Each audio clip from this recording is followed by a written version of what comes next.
by Oscar Wilde. The Portrait of Mr. W.H. Chapter 2.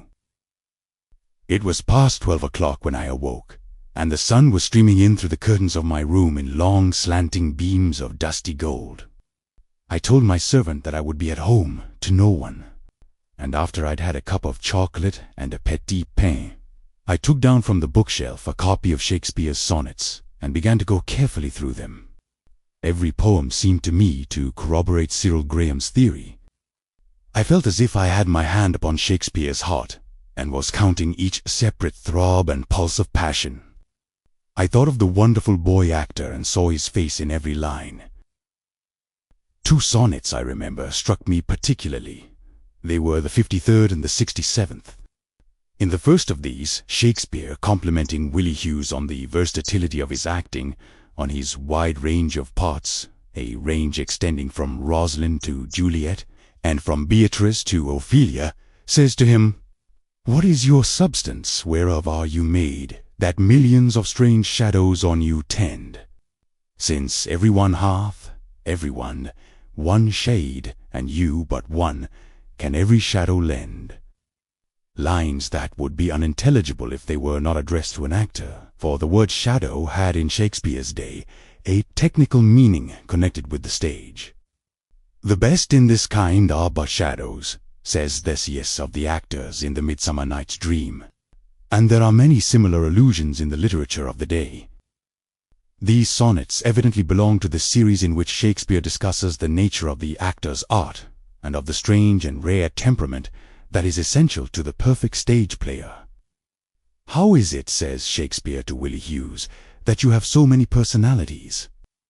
And then he goes on to point out that his beauty is such that it seems to realize every form and phase of fancy, to embody each dream of the creative imagination, an idea that is still further expanded in the sonnet that immediately follows, where, beginning with the fine thought, "Oh, how much more doth beauty beauteous seem by that sweet ornament which truth doth give," Shakespeare invites us to notice how the truth of acting, the truth of visible presentation on the stage, adds to the wonder of poetry, giving life to its loveliness and actual reality to its ideal form. And yet, in the 67th sonnet, Shakespeare calls upon Willie Hughes to abandon the stage with its artificiality, its false mimic life of painted face and unreal costume, its immoral influences and suggestions, its remoteness from the true world of noble action and sincere utterance. Wherefore with infection should he live, and with his presence grace impiety, that sin by him advantage should achieve, and lace itself with his society. Why should false painting imitate his cheek, and steal dead seeming of his living hue? Why should poor beauty indirectly seek roses of shadow, since his rose is true? It may seem strange that so great a dramatist as Shakespeare, who realized his own perfection as an artist and his humanity as a man on the ideal plane of stage writing and stage playing, should have written in these terms about the theater. But we must remember that in sonnets 110 and 111, Shakespeare shows us that he too was wearied of the world of puppets and full of shame at having made himself a motley to the view. The 111th sonnet is especially bitter. "Oh, for my sake do you with fortune chide, the guilty goddess of my harmful deeds, that did not better for my life provide than public means which public manners breeds. Thence comes it that my name receives a brand, and almost thence my nature is subdued to what it works in, like the dyer's hand. Pity me then, and wish I were renewed." And there are many signs elsewhere of the same feelings, signs familiar to all real students of Shakespeare. One point puzzled me immensely as I read the sonnets, and it was days before I struck on the true interpretation, which indeed Cyril Graham himself seems to have missed. I could not understand how it was that Shakespeare set so high a value on his young friend marrying. He himself had married young, and the result had been unhappiness, and it was not likely that he would have asked Willie Hughes to commit the same error. The boy player of Rosalind had nothing to gain from marriage, or from the passions of real life. The early sonnets, with their strange entreaties to have children, seemed to me a jarring note. The explanation of the mystery came on me quite suddenly, and I found it in the curious dedication. It will be remembered that the dedication runs as follows. To the only begetter of these ensuing sonnets, Mr. W.H., all happiness and that eternity promised by our ever-living poet wisheth the well-wishing adventurer in setting forth. T.T. Some scholars have supposed that the word begetter in this dedication means simply the procurer of the sonnets for Thomas Thorpe, the publisher. But this view is now generally abandoned, and the highest authorities are quite agreed that it is to be taken in the sense of inspirer, the metaphor being drawn from the analogy of physical life.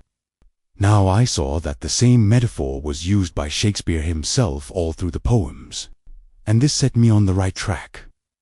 Finally, I made my great discovery. The marriage that Shakespeare proposes for Willie Hughes is the marriage with his muse, an expression which is definitely put forward in the 82nd sonnet, where, in the bitterness of his heart at the defection of the boy actor for whom he had written his greatest parts, and whose beauty had indeed suggested them, he opens his complaint by saying, "I grant thou wert not married to my muse."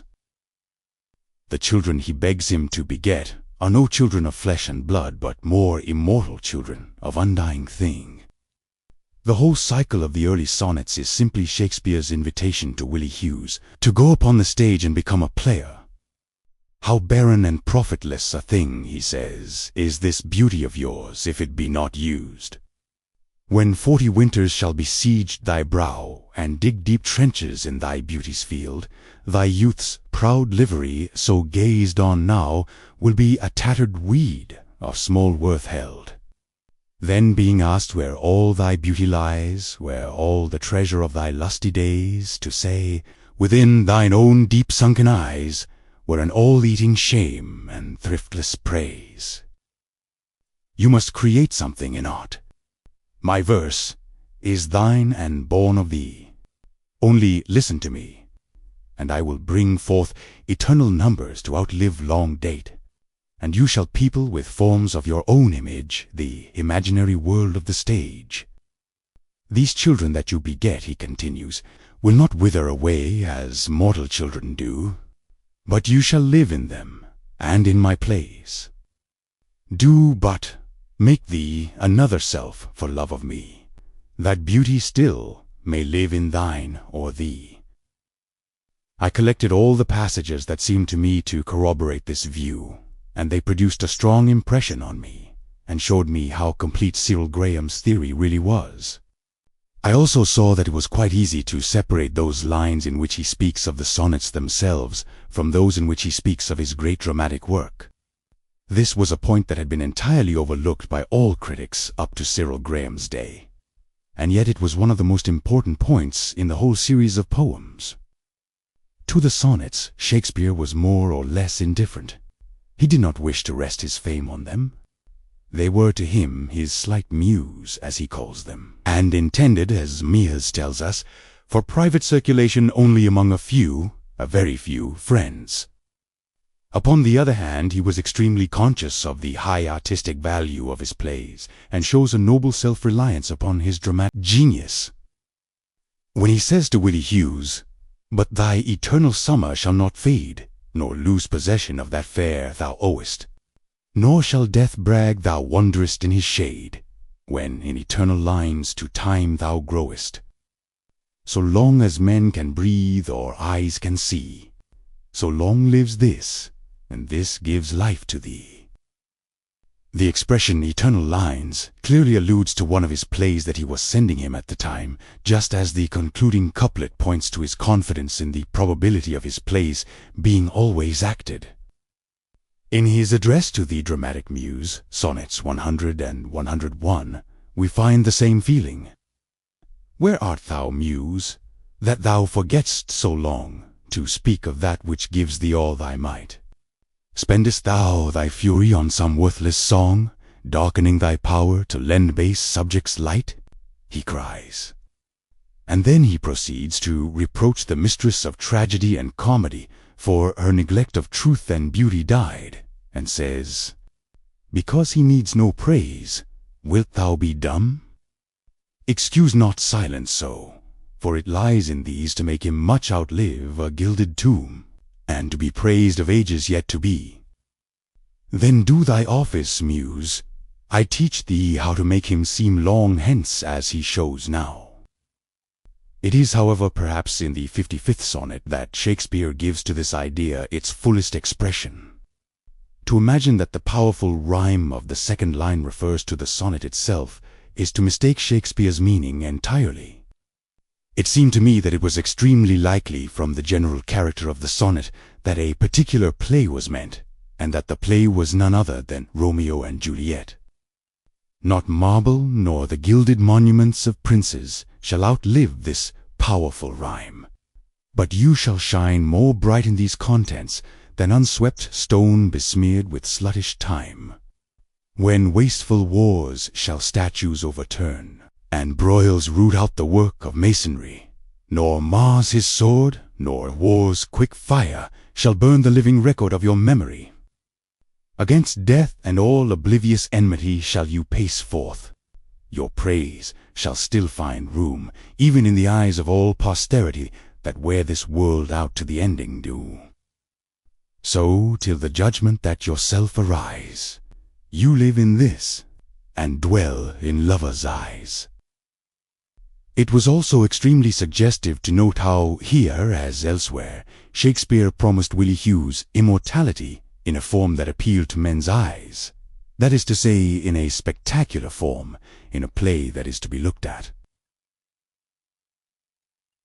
For 2 weeks I worked hard at the sonnets, hardly ever going out and refusing all invitations. Every day I seemed to be discovering something new, and Willie Hughes became to me a kind of spiritual presence, an ever-dominant personality. I could almost fancy that I saw him standing in the shadow of my room, so well had Shakespeare drawn him, with his golden hair, his tender flower-like grace, his dreamy, deep-sunken eyes, his delicate mobile limbs, and his white lily hands.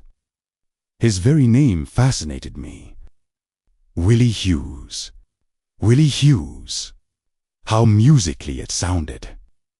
Yes, who else but he could have been the master-mistress of Shakespeare's passion, the lord of his love, to whom he was bound in vassalage, the delicate minion of pleasure, the rose of the whole world, the herald of the spring, decked in the proud livery of youth, the lovely boy whom it was sweet music to hear, and whose beauty was the very raiment of Shakespeare's heart, as it was the keystone of his dramatic power. How bitter now seemed the whole tragedy of his desertion and his shame, shame that he made sweet and lovely by the mere magic of his personality. But that was none the less shame. Yet as Shakespeare forgave him, should not we forgive him also? I did not care to pry into the mystery of his sin. His abandonment of Shakespeare's theatre was a different matter, and I investigated it at great length. Finally, I came to the conclusion that Cyril Graham had been wrong in regarding the rival dramatist of the 80th sonnet as Chapman. It was obviously Marlowe who was alluded to. At the time the sonnets were written, such an expression as the proud full sail of his great verse could not have been used of Chapman's work, however applicable it might have been to the style of his later Jacobean plays. No, Marlowe was clearly the rival dramatist of whom Shakespeare spoke in such laudatory terms, and that affable familiar ghost which nightly gulls him with intelligence was the Mephistopheles of his Dr. Faustus. No doubt Marlowe was fascinated by the beauty and grace of the boy actor, and lured him away from the Blackfriars Theatre that he might play the Gaveston of his Edward II. That Shakespeare had the legal right to retain Willie Hughes in his own company is evident from Sonnet 87, where he says, "Farewell, thou art too dear for my possessing, and like enough thou knowest thy estimate. The charter of thy worth gives thee releasing. My bonds in thee are all determinate. For how do I hold thee but by thy granting? And for that riches where is my deserving? The cause of this fair gift in me is wanting, and so my patent back again is swerving. Thyself thou gayest, thy own worth then not knowing, or me to whom thou gavest it, else mistaking. So thy great gift upon misprision growing, comes home again on better judgment making. Thus have I had thee, as a dream doth flatter, in sleep a king, but waking no such matter. But him whom he could not hold by love he would not hold by force. Willie Hughes became a member of Lord Pembroke's company, and perhaps in the open yard of the Red Bull Tavern played the part of King Edward's delicate minion. On Marlowe's death he seems to have returned to Shakespeare, who, whatever his fellow partners may have thought of the matter, was not slow to forgive the willfulness and treachery of the young actor. How well, too, had Shakespeare drawn the temperament of the stage player. Willie Hughes was one of those that do not do the thing they most do show, who, moving others, are themselves as stone. He could act love but could not feel, could mimic passion without realizing it. In many looks, the false heart's history is writ in moods and frowns, and wrinkles strange. But with Willie Hughes it was not so. Heaven, says Shakespeare in a sonnet of mad idolatry, heaven in thy creation did decree that in thy face sweet love should ever dwell. Whatever thy thoughts or thy heart's workings be, thy looks should nothing thence but sweetness tell. In his inconstant mind and his false heart, it was easy to recognize the insincerity and treachery that somehow seem inseparable from the artistic nature, as in his love of praise that desire for immediate recognition that characterizes all actors. And yet, more fortunate in this than other actors, Willie Hughes was to know something of immortality. Inseparably connected with Shakespeare's plays, he was to live in them. Your name from hence immortal life shall have, though I, once gone to all the world, must die. The earth can yield me but a common grave, when you entombed in men's eyes shall lie. Your monument shall be my gentle verse, which eyes not yet created shall all read, and tongues to be your being shall rehearse, when all the breathers of this world are dead. There were endless allusions also to Willie Hughes's power over his audience, the gazers, as Shakespeare calls them. But perhaps the most perfect description of his wonderful mastery over dramatic art was in A Lover's Complaint, where Shakespeare says of him, "In him a plenitude of subtle matter, applied to coddles, all strange forms receives, of burning blushes, or of weeping water, or swooning paleness. And he takes and leaves in either's aptness, as it best deceives, to blush at speeches rank, to weep at woes, or to turn white and swoon at tragic shows." So on the tip of his subduing tongue, all kinds of arguments and questions deep, all replication prompt and reason strong, for his advantage still did wake and sleep, to make the weeper laugh, the laugher weep. He had the dialect and the different skill, catching all passions in his craft of will. Once I thought that I had really found Willie Hughes in Elizabethan literature. In a wonderfully graphic account of the last days of the great Earl of Essex, his chaplain, Thomas Nell, tells us that the night before the Earl died, he called William Hughes, which was his musician, to play upon the virginals and to sing. "Play," said he, "my song, Will Hughes, and I will sing it to myself." So he did it most joyfully, not as the howling swan, which, still looking down, waileth her end, but as a sweet lark, lifting up his hands and casting up his eyes to his God. With this mounted the crystal skies, and reached with his unwearied tongue the top of highest heavens. Surely the boy who played on the virginals to the dying father of Sidney's Stella was none other but the Will Hughes to whom Shakespeare dedicated the sonnets, and whom he tells us was himself sweet music to hear. Yet Lord Essex died in 1576, when Shakespeare himself was but 12 years of age. It was impossible that his musician could have been the Mr. W.H. of the sonnets. Perhaps Shakespeare's young friend was the son of the player upon the virginals. It was at least something to have discovered that Will Hughes was an Elizabethan name. Indeed, the name Hughes seemed to have been closely connected with music and the stage. The first English actress was the lovely Margaret Hughes, whom Prince Rupert so madly loved. What more probable than that between her and Lord Essex musician had come the boy actor of Shakespeare's plays? But the proofs, the links, where were they? Alas, I could not find them. It seemed to me that I was always on the brink of absolute verification, but that I could never really attain it. From Willie Hughes's life I soon passed to thoughts of his death. I used to wonder what had been his end.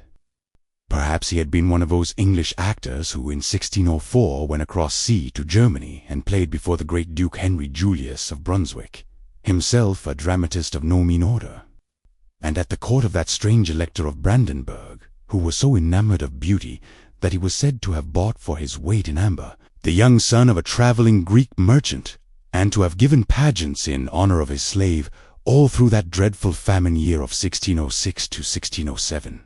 When the people died of hunger in the very streets of the town, and for the space of 7 months there was no rain. We know at any rate that Romeo and Juliet was brought out at Dresden in 1613, along with Hamlet and King Lear, and it was surely to none other than Willie Hughes that in 1615 the death mask of Shakespeare was brought by the hand of one of the suite of the English ambassador, pale token of the passing away of the great poet who had so dearly loved him. Indeed, there would have been something peculiarly fitting in the idea that the boy actor, whose beauty had been so vital an element in the realism and romance of Shakespeare's art, should have been the first to have brought to Germany the seed of the new culture, and was in his way the precursor of that Aufklärung, or illumination of the 18th century, that splendid movement which, though begun by Lessing and Herder, and brought to its full and perfect issue by Goethe, was in no small part helped on by another actor, Friedrich Schroeder, who awoke the popular consciousness, and by means of the feigned passions and mimetic methods of the stage, showed the intimate, the vital connection between life and literature.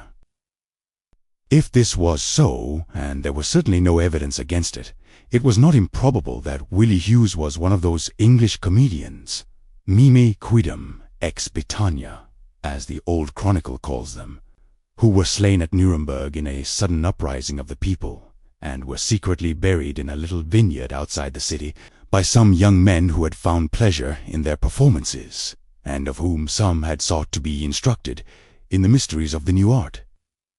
Certainly no more fitting place could there be for him to whom Shakespeare said, "Thou art all my art," than this little vineyard outside the city walls. For was it not from the sorrows of Dionysus that tragedy sprang? Was not the light laughter of comedy, with its careless merriment and quick replies, first heard on the lips of the Sicilian vine-dressers? Nay, did not the purple and red stain of the wine froth on face and limbs give the first suggestion of the charm and fascination of disguise, the desire for self-concealment, the sense of the value of objectivity thus showing itself in the rude beginnings of the art? At any rate, wherever he lay, whether in the little vineyard at the gate of the Gothic town, or in some dim London churchyard amidst the roar and bustle of our great city, no gorgeous monument marked his resting place. His true tomb, as Shakespeare saw, was the poet's verse; his true monument, the permanence of the drama. So had it been with others whose beauty had given a new creative impulse to their age. The ivory body of the Bithynian slave rots in the green ooze of the Nile, and on the yellow hills of the Ceramicus is strewn the dust of the young Athenian. But Antinous lives in sculpture, and Charmides in philosophy.